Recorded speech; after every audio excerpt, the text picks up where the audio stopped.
Tonight on CBS 19 News at 10, you've probably heard this excuse 100 times. The dog ate my homework. This time, Fido did get his teeth on something, but it was much more valuable. We'll tell you what it was tonight at 10. Now, on to this morning's top stories.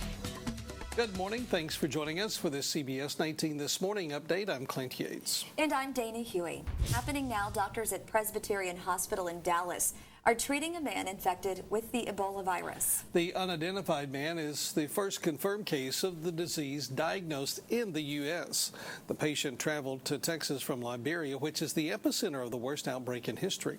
Centers for Disease Control says the man was not a threat to other passengers on his flight. The White House released this Ebola facts information graphic. It reminds people that you cannot get Ebola through the air, water, or through food in the U.S. Doctors say Ebola does spread through blood or from body fluids of someone who's sick or has died from the disease.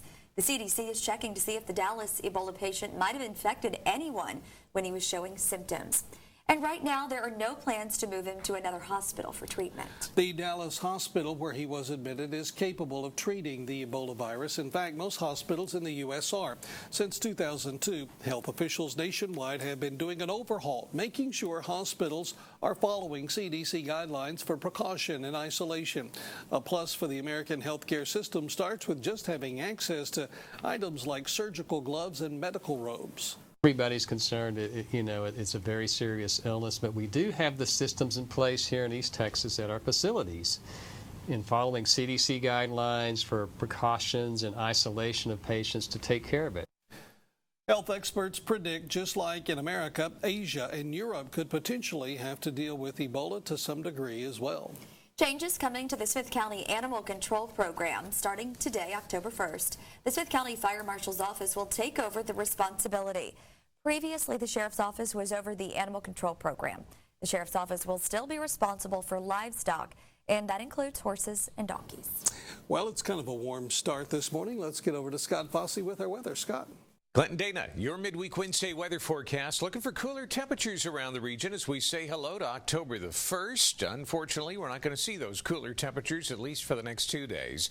Unseasonably warm temps continue today and tomorrow in advance of our next significant cool front.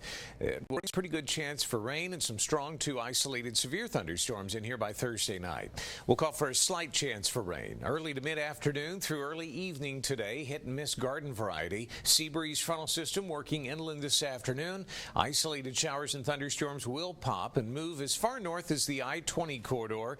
Hit and miss, though, variety later today. Overnight tonight, we go partly to variably cloudy. Clouds increase tomorrow. The front arrives in here late Thursday night.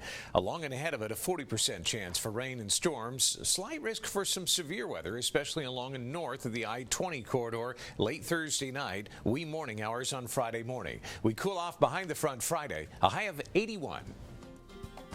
Thanks, Scott. For the very latest all day long, go to cbs19.tv or tylerpaper.com. And tune in later today for CBS 19 News at 5, 6, and 10.